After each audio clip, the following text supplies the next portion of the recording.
Hey, buddy, are you there? Um, yeah, good. How's it going? How about you? It sounds like you're very far away from the microphone. Huh, weird. Because the distance between me and the microphone is closer than what it sounds like. Hmm. Seriously, It's very difficult to hear what you're saying.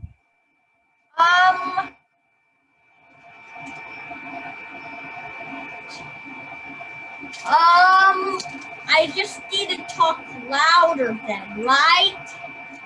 That is helpful, but I don't want you to strain yourself. To what myself? Strain yourself? Do you remember what we talked about last time?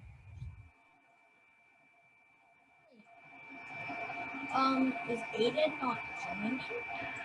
Aiden won't be attending. We're just going to talk about fun math. Why won't Aiden be attending? Because Mr. Hickman isn't doing classes right now. When Hickman resumes doing classes, then we'll see Aiden again. Most likely. I don't know what his plans are.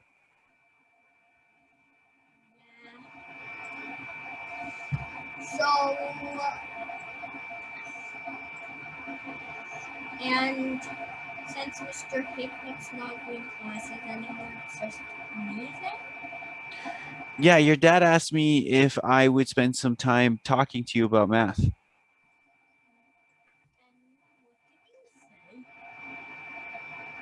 Can you repeat that, buddy? what did you say?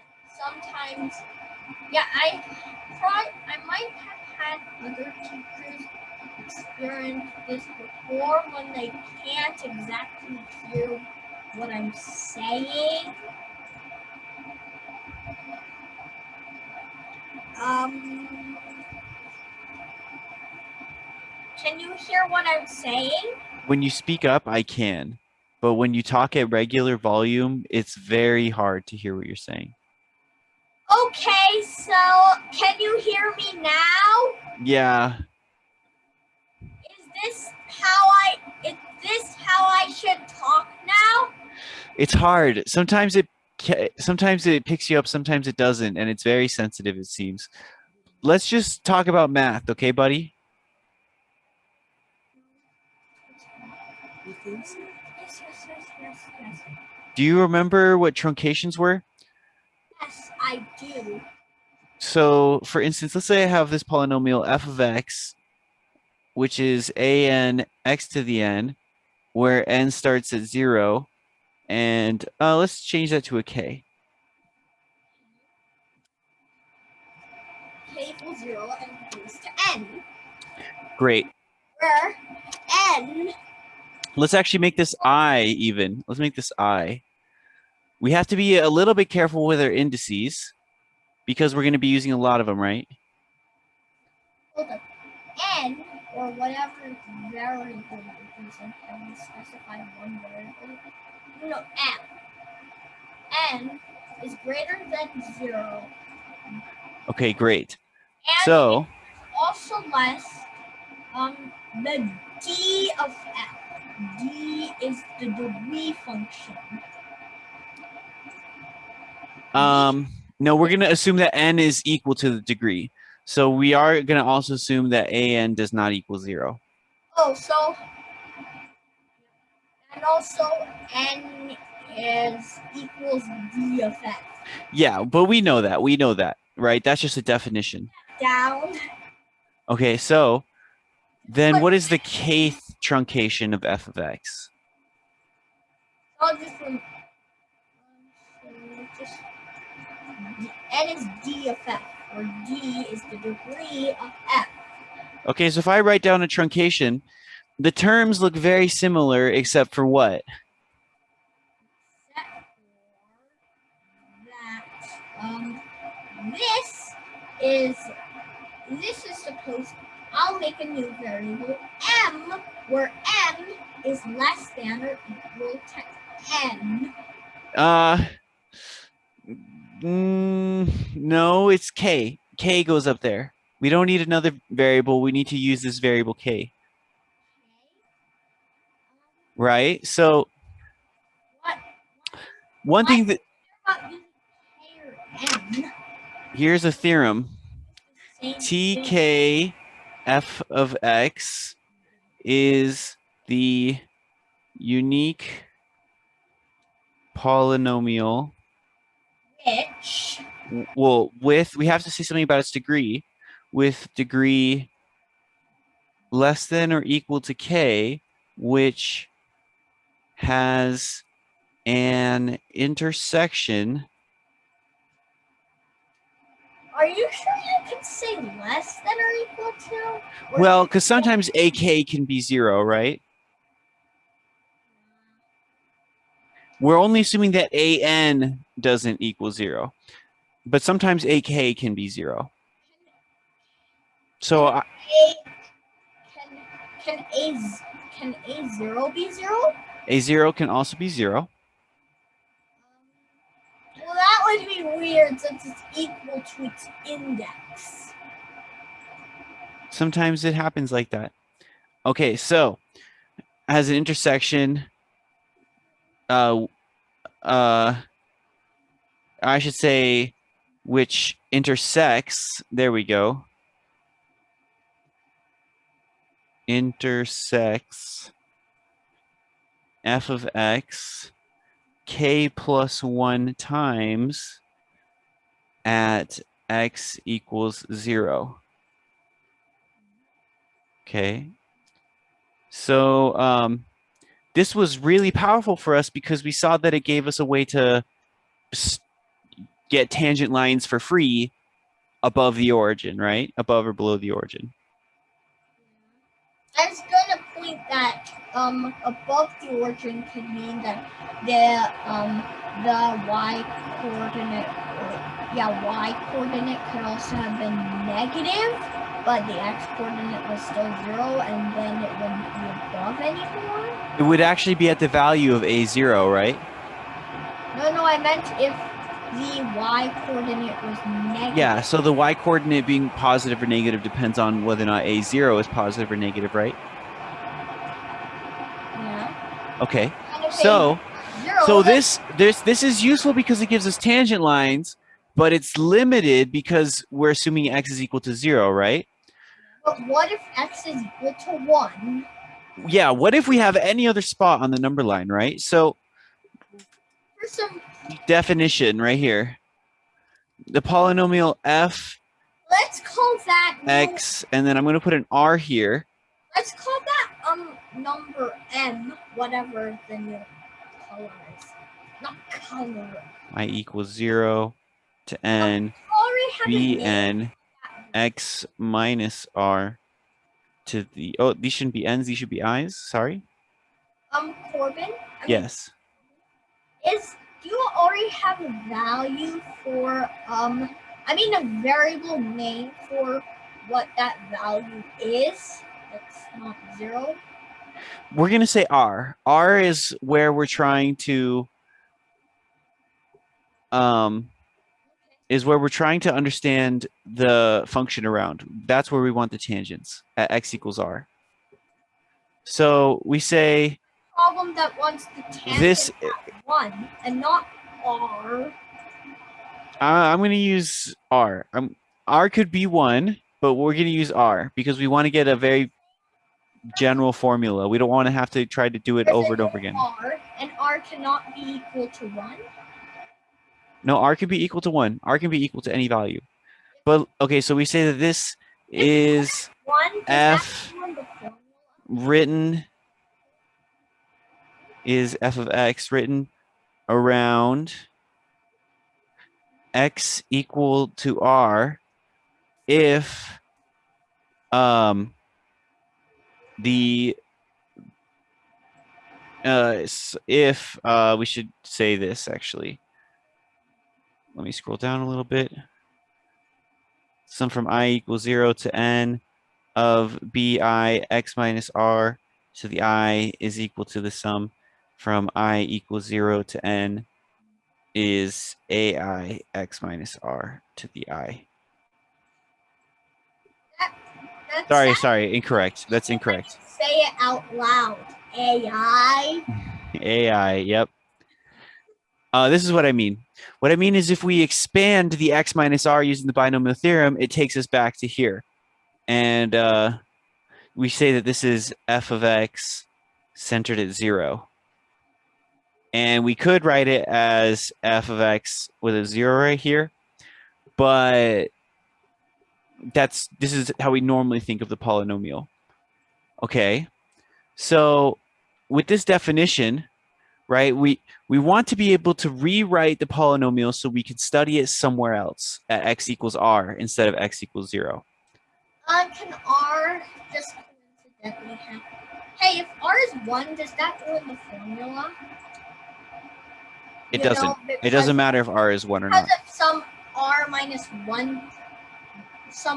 minus 1 turn in the denominator. We'll see that it doesn't matter what the sign or the value of r is. But for a specific value of r, so here's a theorem. For a specific value of r, the b sub i's are unique. Sorry.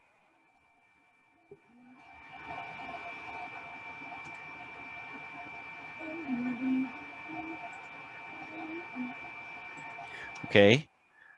So it turns out that there's always exactly one way to solve this equation for bi if you choose an r. Sorry, this should be an I. And we're going to see, we've actually already seen one of them. And I'm going to show you 2 more ways as well. But we saw the best way, first of all. I just want you to sort of get an idea of why this is so important for calculus and how it connects other things to calculus. So let's do a simple example for n equals 3, first of all.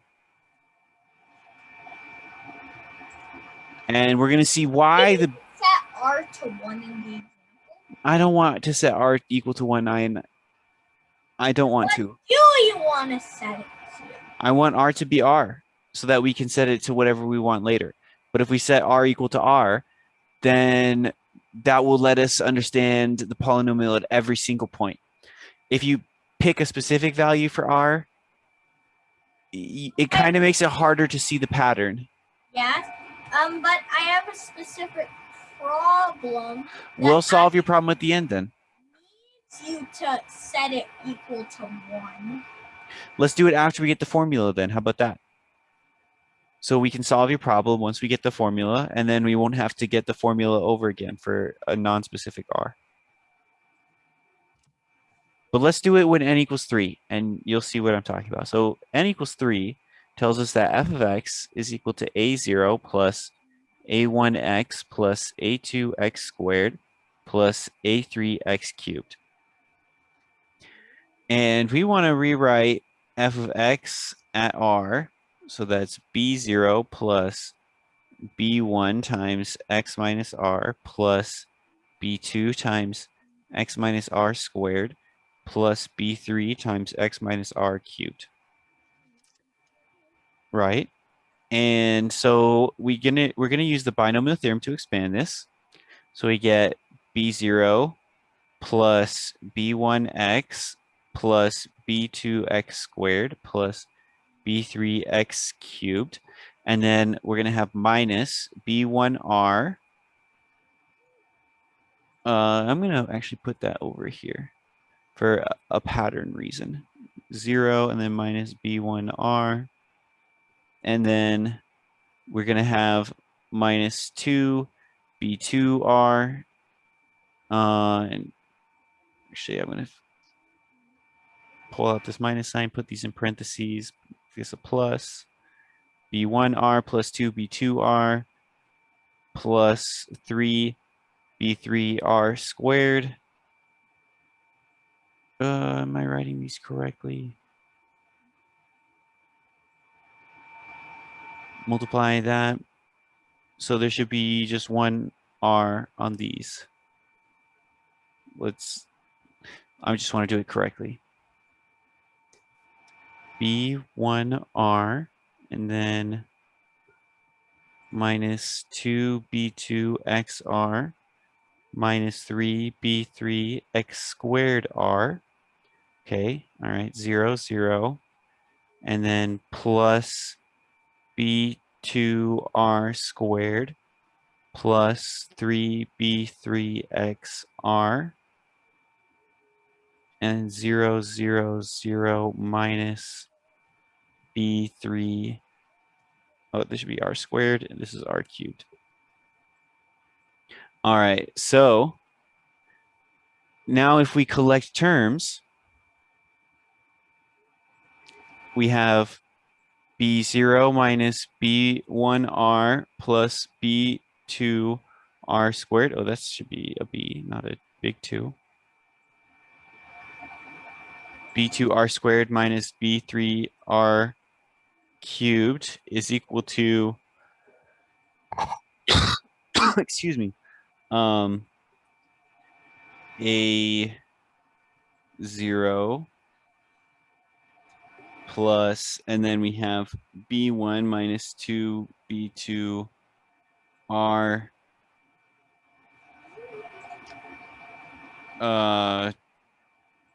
plus 3B3 R squared times X is equal to A1X. And then, sorry, let me get rid of this equal sign. So I'm just reading off. We're saying that this polynomial right here is the same as this polynomial. So we're collecting powers and comparing them. So then we also get plus B squared minus 3B3, sorry, not B squared, B2, X squared is equal to A2X squared. And then we have B3X cubed is equal to A3X cubed. So that gives us a system of equations that we would need to solve, right? If we think of our variables as being B0, B1, B2, B3, then it's sort of like we have to solve this matrix. 1, minus 1, 1, minus 1, 0, 1, minus 2, 3, 0, 0, 1, minus 3. Is there a sign error here? No, the sign's fine, actually. 1. And then we have B0, B1, B2, B3. And then we want it to be equal to A0, A1, A2, A3. Okay, so this is, since we're trying to solve a system of linear equations, this is not the first way that we saw how to solve for these. Last time we were together, we went over a really fast trick, and I'm going to review that one, but I wanted to do it this way because this is the stupid way of doing it. Are the Ian? numbers in matrix the coefficients? Yeah, the numbers in the matrix are the coefficients. Do you know how to multiply matrices? Oh, but the numbers in the matrix are wrong a little bit. They should have R squared, R cubed, and then this would be minus 2R, 3R squared, and there should be an R here. That's what it should be. So this is one way that we can just solve a linear system of equations to rewrite our polynomial around a new point. And then we can just chop it off around that new point to get our tangent lines. But solving this linear system of equations, it's not immediately obvious how to do that. But for instance, you can actually... It isn't from me. Sorry? It isn't immediately obvious for me, please. Yeah. And also, trying to invert matrices in bigger and bigger dimensions can be a lot of work computationally. Just ask a computer. sometimes inverting matrices is very tricky, and a lot of people have made a lot of money figuring out fast ways to invert matrices, right? So, um, this the dummy method. There is actually a very special way of doing it in this case that's very beautiful and it's amazing, but proving it with linear algebra can be a little tricky, whereas it's equivalent to the little trick that we did last time. The little It's trick, just too much, isn't it? yes, but what it does prove is that B0, B1, B2, and B3 are uniquely determined. That there's only one way of doing this. So let's let's do another example though. One that will. So can you give me an example of a degree 5? Okay, so this is Example of what? a polynomial of degree 5. But wait, let me just outline the 3 ways, right? So 3 Hold up. ways of recentering a polynomial. Because I want to do the third way. The third way is going to surprise you. The third way is going to be way more effective than you think it would be. And it also seems like it has nothing to do with the first 2 ways. But it's a neat trick. Okay, so 3 ways of recentering a polynomial.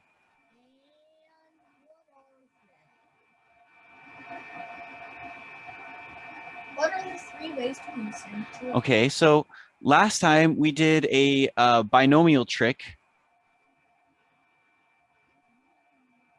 And this is the smart fast way due to Lagrange in 1793.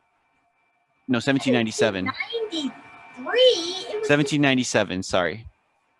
Yeah, but I'm saying it was discovered so long back. Yes. This is the trick that we're going to use to prove everything about derivatives, but I want to show you 2 more ways. Okay, so the second way is the one we just saw. It's solve a linear system of equation. And system of equations. And it turns out that the binomial trick has a lot to do with doing this one in a smart way, but just in brute force, this is stupid.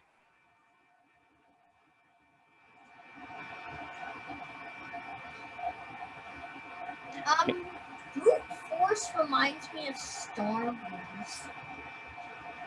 Of what? Brute force reminds me of Star Wars. We don't want to brute force it. There's actually a third way that's super surprising that you don't think that it would work if you weren't if someone didn't tell you that it does. But actually, we can do synthetic division. What is synthetic division?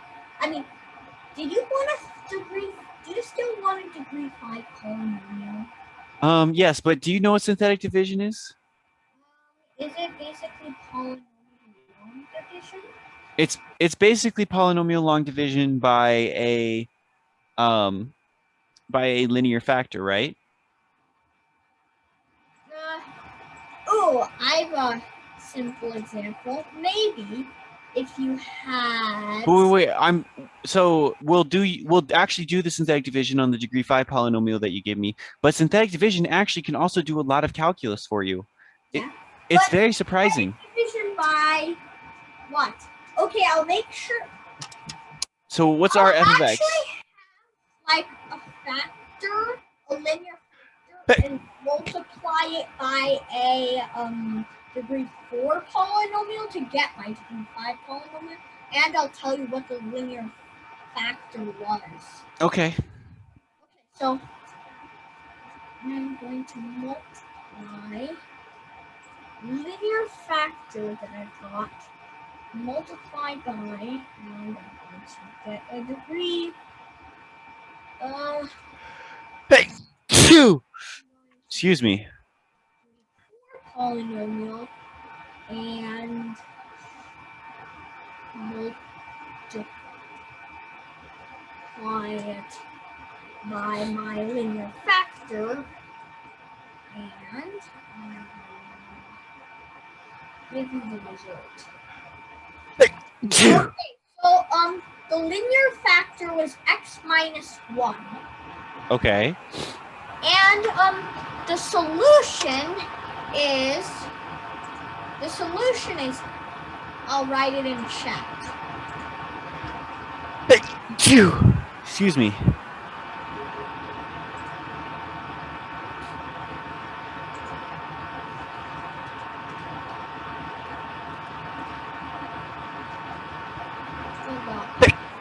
I'm waiting.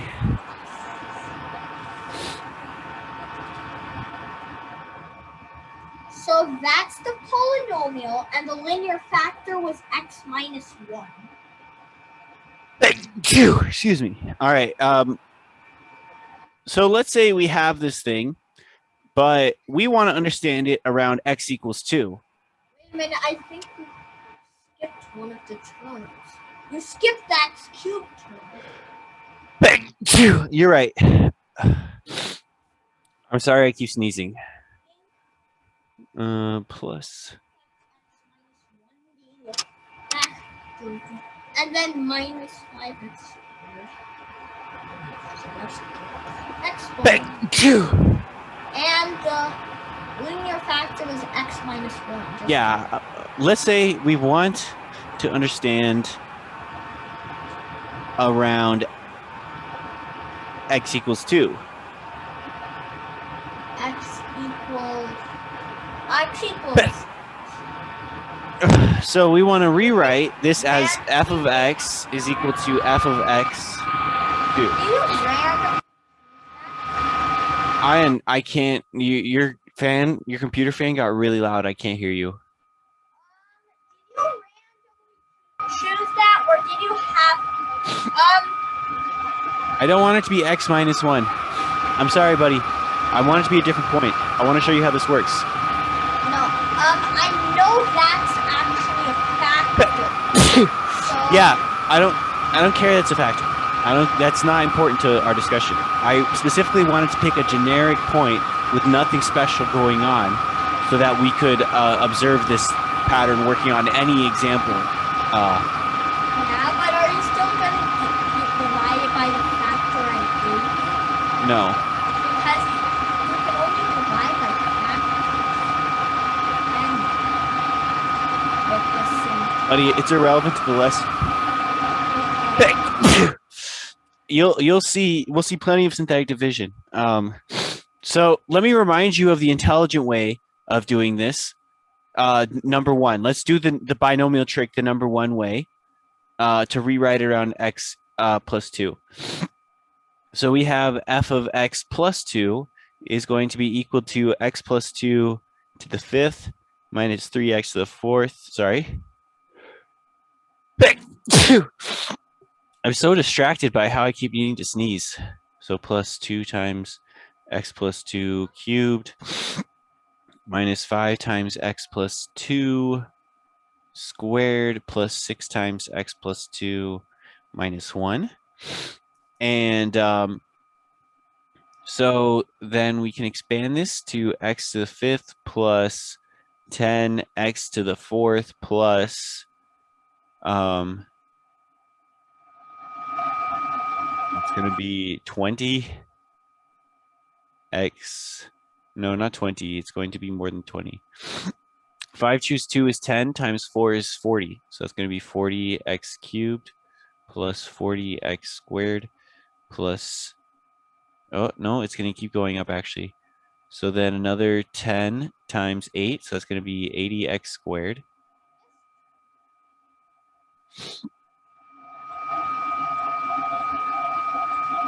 And then we're going to multiply a 5 by 16, which is another 80, right? So 80x. And then a plus 32. And then we have a minus 3 times x to the 4th plus 8x cubed plus 24x squared plus 32x plus 16. Can you check to see if I did this one correctly, Ian?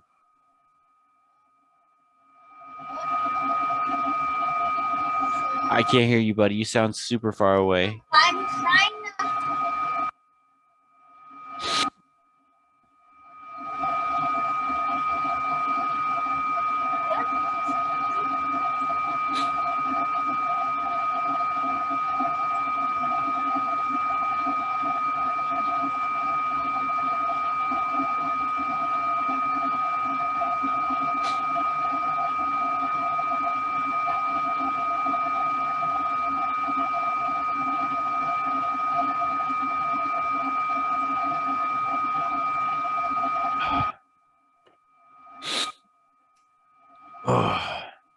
I don't know why I'm sneezing so much.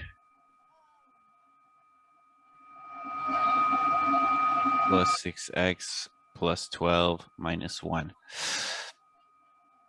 All right, so let's rewrite this a little bit. So we got that this was equal to minus 1 plus 12 minus 20 plus 16 minus 48 plus 32 for our constant coefficient, and then plus in parentheses 6 plus 4 plus 12 plus 32 plus 80 times x, and then minus 5 plus 12 minus 72 plus 80 times x squared plus, and then 2 minus 24 plus 40 x cubed. And I'm just going to keep writing them on this line so I don't have to scroll down more. We're going to have a minus 3 plus 10 x to the 4th plus x to the 5th. All right, so let's rewrite this.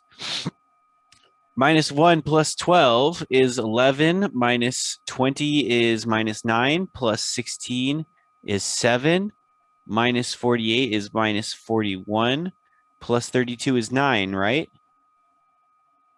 Well, one way that we can check is this should be equal to f of 2. So that was the pattern that we noticed before. Do you remember that pattern, Ian?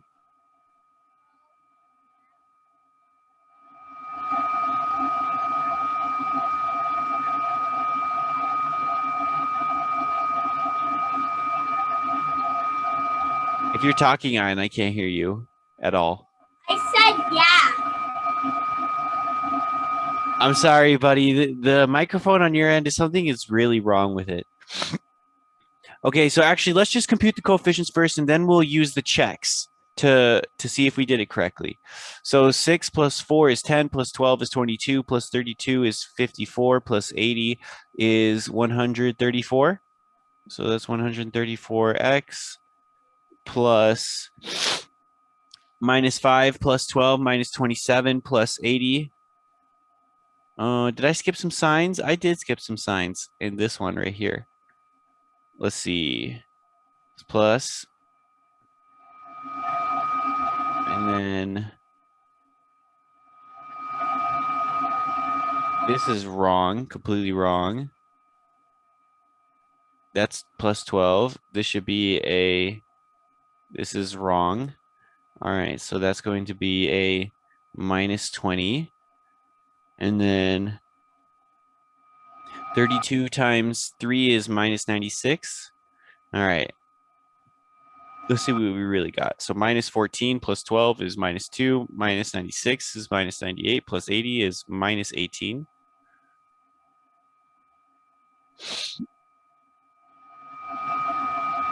And then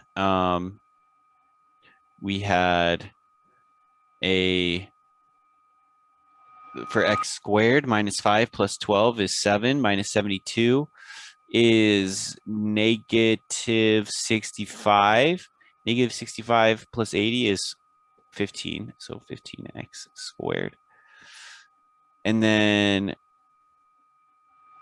negative 2, or sorry, positive 2 minus 24 is negative 22 plus 40 is 18. 18x cubed plus 7x to the 4th plus x to the 5th. This is equal to f of x plus 2 that we saw before. So then we know that tells us that f of x plus 2 minus 2, which is equal to f of x, is going to be equal to 9 minus 18 times x minus 2 plus 15 times x minus 2 squared plus 18 times x minus 2 cubed plus 7 times x minus 2 to the 4th plus x minus 2 to the 5th power. And you can actually check if you graph this that is the tangent line at x equals 2.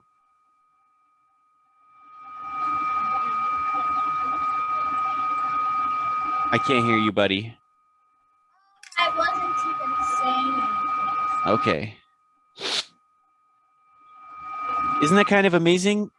This trick, I mean, that's why I prefer to put in R, because if you leave it as R, then you can just see the powers of R.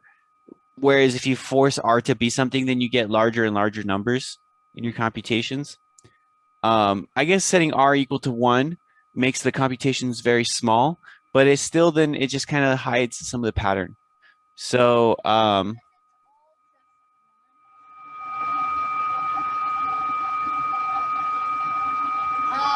asking you, is that because it's all just a bunch of numbers?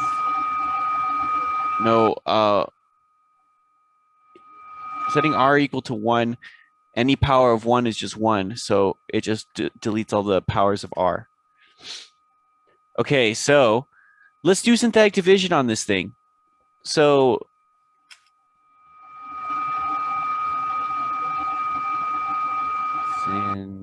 that oh, it didn't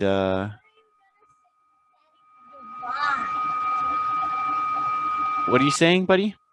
Where are you going to synthetic divide?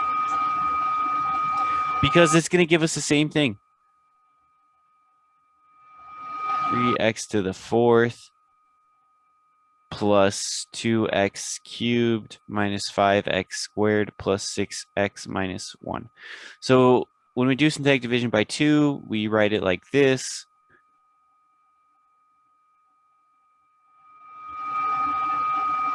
So 0, 2 minus 1 minus 2, 0, 0 minus 5 minus 10 minus 4 minus 8 is minus 9.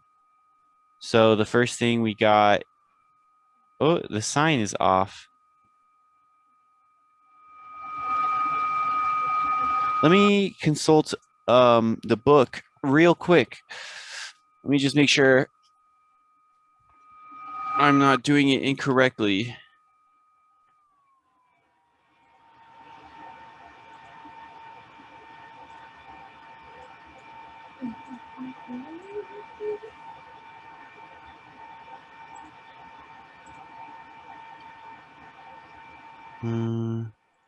Not the rational root theorem. I don't want the factor root theorem. Here we go.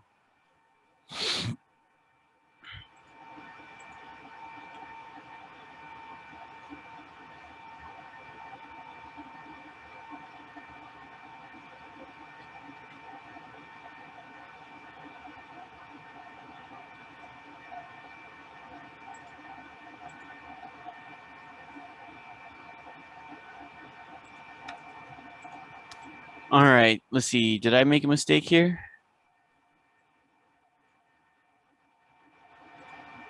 Minus 20.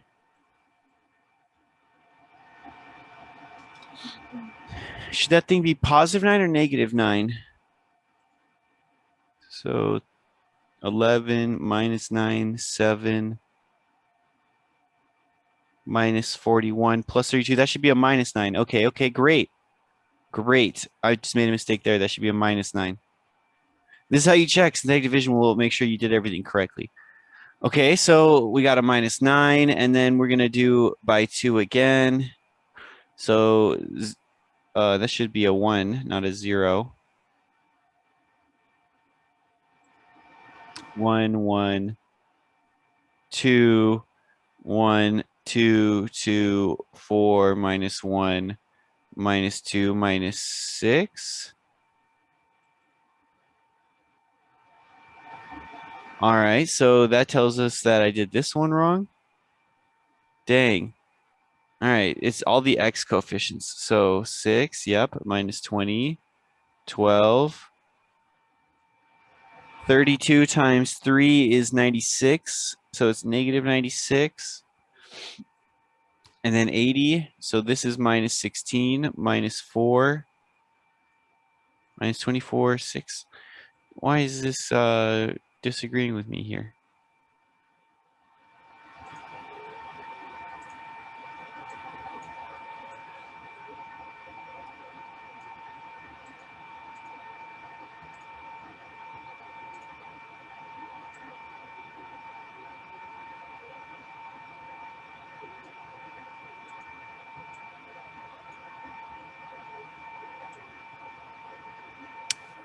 Why isn't this working correctly? Buddy, am I making a mistake in my synthetic division?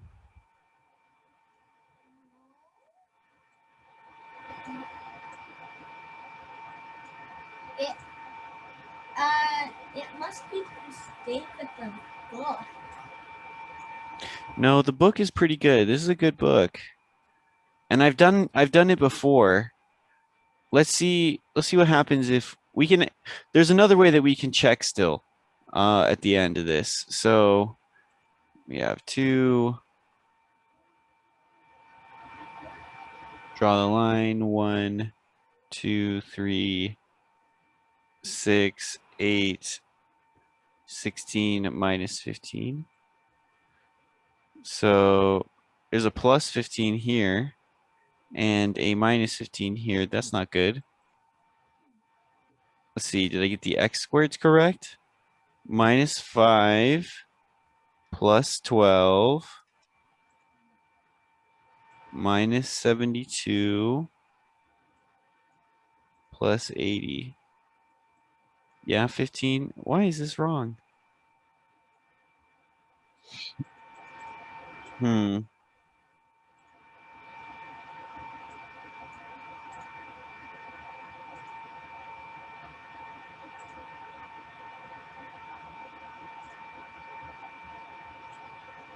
Am I just incredibly stupid, buddy?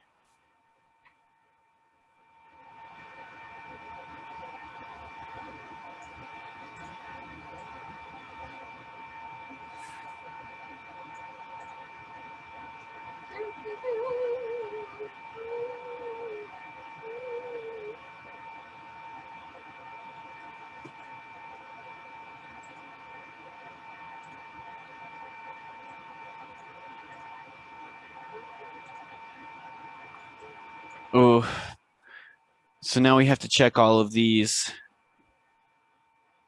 We got this is why well, let's check them. This is why I wanted to do it with R. But so the binomial triangle, let's just write Pascal's triangle, let's just write it here. Do it with R, then why don't you actually set it to R? I wanted to do an example. But that's why I prefer to have the formula in R first. But let's see. But I have an example where you have to set R to something.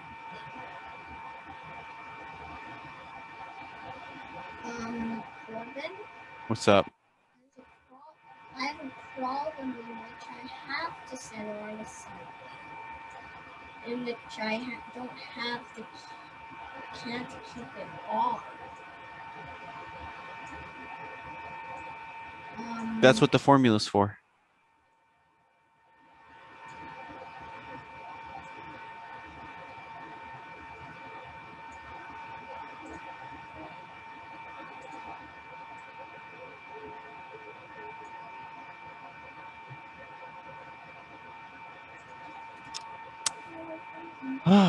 What's the issue with this? Maybe we'll do the example that's in Dr. Shu's book. Whose book? The book that I'm looking at. Let's try this different example. Okay, and then let's do it by synthetic division first. And then by the binomial trick.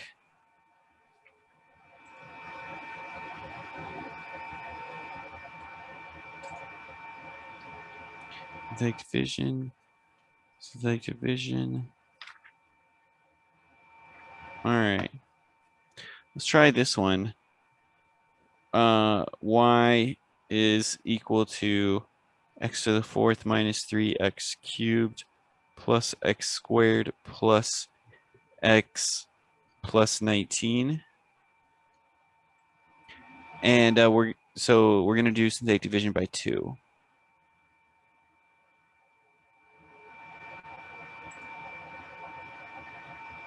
So if we do synthetic division, we have a 1 and then a 2 and then a 1. Do we want to put a 2 in there? Yeah. It should be a -1. There we go. -2, -1, -2, -1, -2, 17. All right, so we put this here. So 1 goes here, a 2, a 1, a 2, a 1, a 2, a 1, a 2. Oh, there's no, this one gets circled. That one's no longer included. So we circle this one, then we put a 2 here, and put a 1, a 2, a 3, a 6, a 7, and then a 2 here. A 1, 2, 5 here and here. So this thing should be equal to x minus 2 to the 4th plus 5x minus 2 cubed plus x minus 2 squared plus 7 times that plus x minus 2 plus 17. All right, so let's confirm this. Let's multiply it out.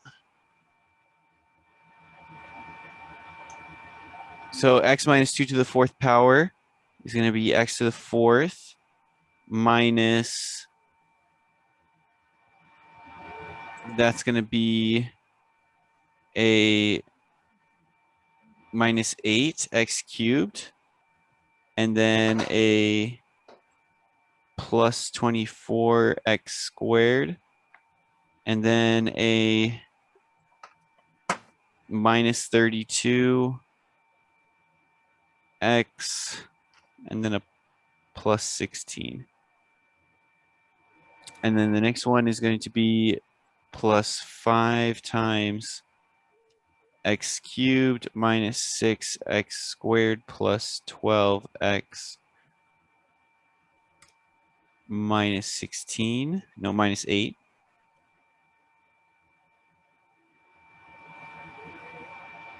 And then we're going to have plus 7 times x squared minus 4x plus 4. And then a plus x minus 2, and then a plus 17. So let's collect terms. That's going to be 17 minus 2 plus 28 minus 40 plus 16. So what does that simplify down to? Minus 40 plus 16 is minus 24. Minus 24 plus 28 is 4. 4 minus 2 is 2. So this is equal to a 19. Okay, that's looking good for us. And then for coefficients of x, we have 1 minus 28 plus 60 minus 32 times x, and then plus for x squared 7 minus 30 minus, so sorry, plus 24 x squared, and then for x cubed we have 5 minus 8,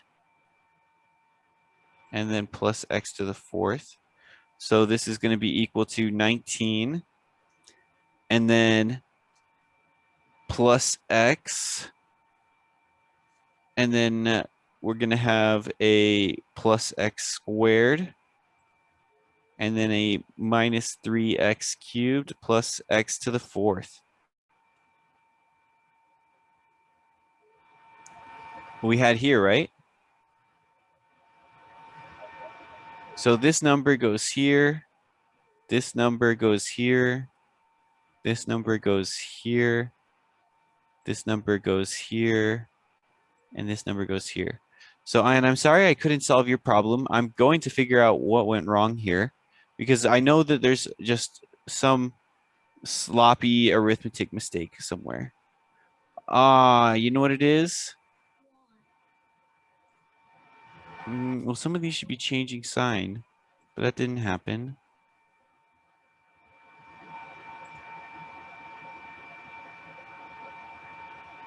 but this method works for solving it this way.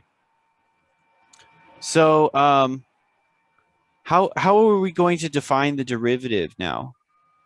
Right? How do I make sense of what is, I'm going to call d1 f of x?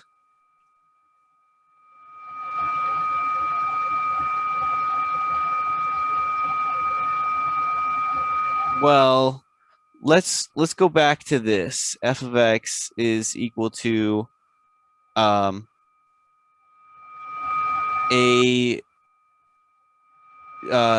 0 plus a1x plus a2x squared. Why isn't it writing? Plus a3x cubed. And we wanted to rewrite it around a point R. So I'm going to skip all of the work because we already saw how to do this last time.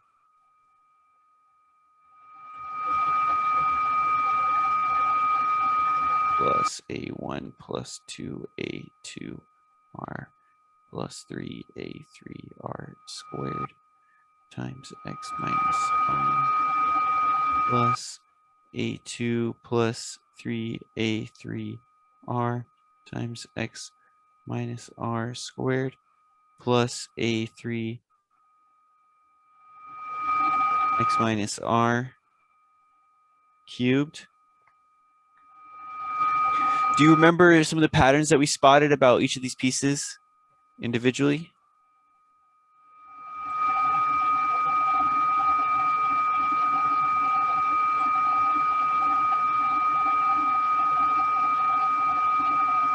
Are you there, buddy?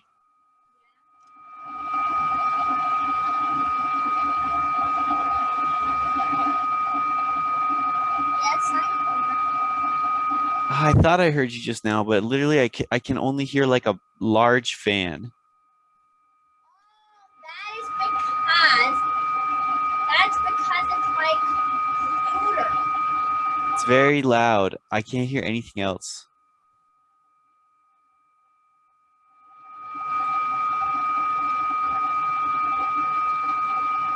Do you remember what was special about this first line? How about you, chat, buddy? Do you remember what was special about that first line?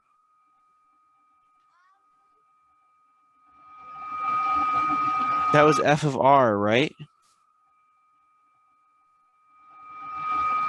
And this second piece was f primed of r times x minus r, right?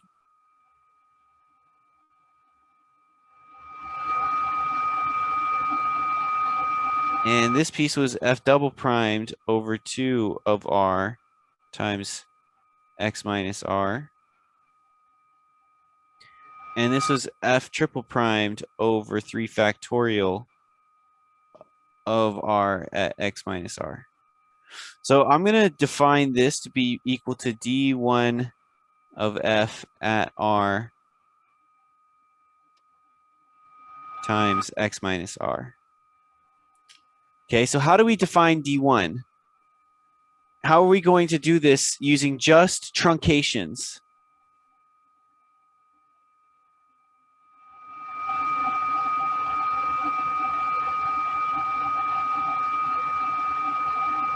Well, if we're just interested in d1f at r, then can we write it as t1 f of x plus r minus f of r divided by x?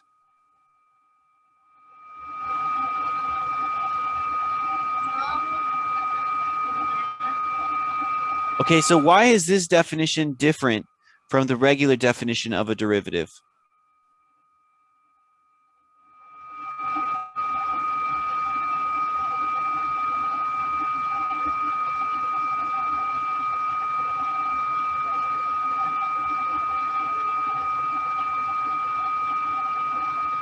Are you saying anything, buddy? No, I'm not. Why is this different from a regular definition of a derivative? So let me write down both definitions, okay? So these all get us the same thing, but they're written in different ways.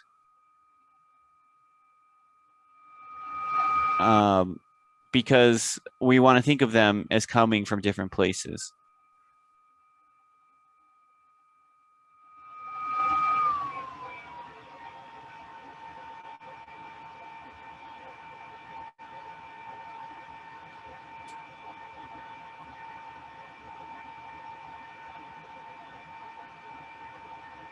Okay, and this time I'm writing D1F at R is equal to T1 F of X plus R minus F of R over X. So first of all, we need to verify that these give us the same formula, actually, right? So this one right here, we know that's equal to A1 plus 2A2X plus 3A3X squared. And so what is this one equal to? Well, T1 of f of x plus r is going to be A0 plus A1r plus A2r squared plus A3r cubed plus A1 plus 2A2x plus 3A3x cubed times, oh, those would be r's. Why is it lagging so much?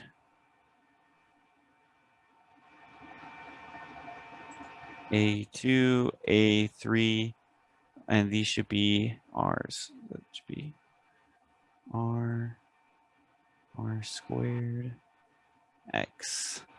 And then minus A0 plus A1r plus A2r squared plus A3r cubed all over x.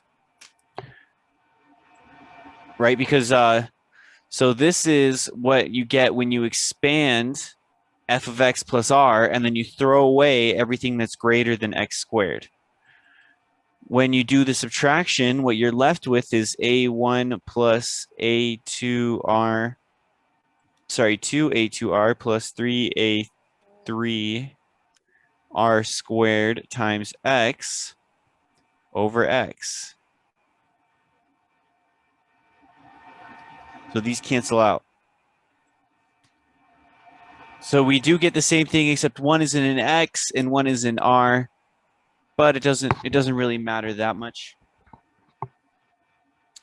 So how would we then define what is d2f of r? What do you think? I want to define it as t2 f of, why isn't it just writing? F of x plus r minus t1 f of x plus r all divided by x squared.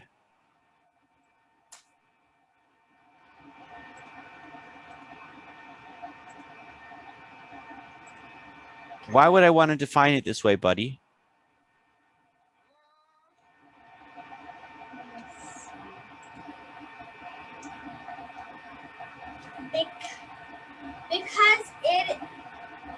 Because it captures the essence of what a derivative is. Well, what is the derivative supposed to be? It's supposed to be the linear change, not the change, the linear change in the function. The linear change. And is the second derivative the quadratic change? The second derivative is actually twice the quadratic change in the function, and we'll see why. But so how did I define the algebraic derivative on the right side? 3 times the cubic change? No, it's 3 factorial times the cubic change. Um, Okay, so what I defined the derivative at r to be is the difference between the linear approximation and the constant approximation divided by yeah. x. Do you see that? So the linear change is the difference between the linear approximation and the constant approximation. Does that make sense? Or constant approximation plus linear change equals linear approximation. So that's what you get here. D2 f of r is equal to T2 f of x plus r minus T1 f of x plus r. Or it's the difference between the quadratic approximation of f and the linear approximation of f. So the linear approximation plus the quadratic change is equal to the quadratic approximation. All right, so let's see that this actually gives us that d2 f of r is equal to 1 over 2 times d squared f over dx squared at r. All right. Because if we can explain that, then it would mean that this is a very clear definition, right? This has a very obvious meaning. Whereas the limit of an infinitesimally small quantity of an infinitesimally small quantity, um, it some of the geometric meaning gets lost. So let's confirm that we get the same thing at least for this example. So T2, sorry, we're going to have to end here in a second, buddy. T2 of f of x plus r, that's going to be equal to this thing, a0 plus a1r plus a2r squared plus a3r cubed plus, in parentheses, a1 plus 2a2r plus 3a3r squared. Oh, why is it writing so ugly? That's because using oh, I thought you were using active inspire. No, active inspire would probably be worse. Honestly, I don't know what's wrong with my computer. It's Maybe it's that you need to install Paint. maybe. So that is the quadratic approximation. After we've added r and then chopped off everything. And if we subtract the linear approximation, a0 plus a1r plus a2r squared plus a3r cubed plus, in parentheses, a1 plus 2a2r plus 3a3r squared times x, all divided by x squared. Well, we're going to see that this right here cancels out with this, right? So sorry, this should be D2. So then we get D2 f of x plus r is equal to a2 plus 3a3r times x squared divided by x squared, which is equal to a2 plus 3. What is up? This thing is struggling right now. A3R.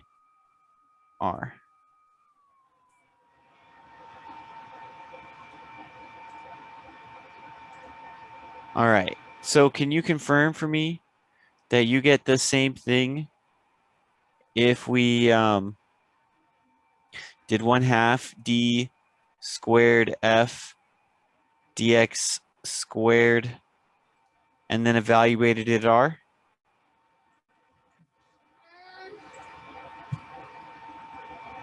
Here, let's do it and then I'll let you go, okay? Because it's Mother's Day. I don't know what function f is. F What is function? F was A0 plus A0 plus A1x plus A2x squared plus A3x cubed.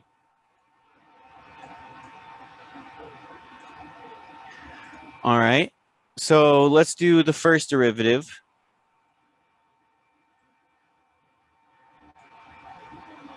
That's going to be A1 plus 2. Oh, why is it doing this? A2x plus 3A3x squared. Now let's do the next derivative. That's 1/2 times 2A2 plus 6A3x. But that's equal to A2 plus 3A3x, right?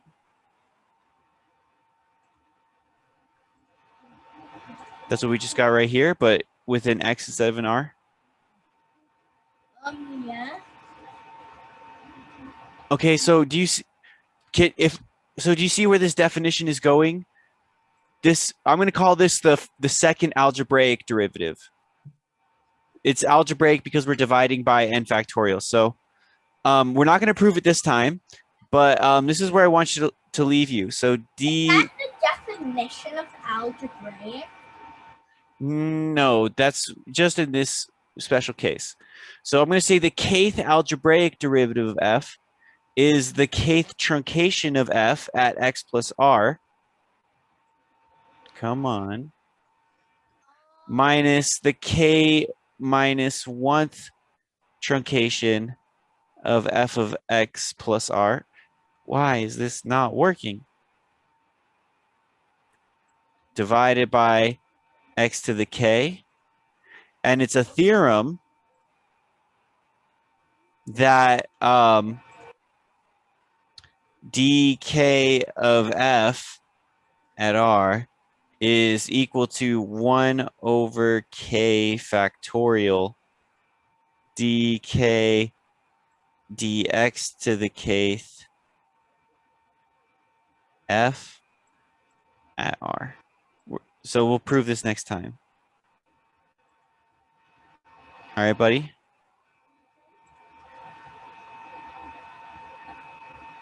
This is a really nice definition, though, because this is always an integer. Bye. Thank you. Later, Ian.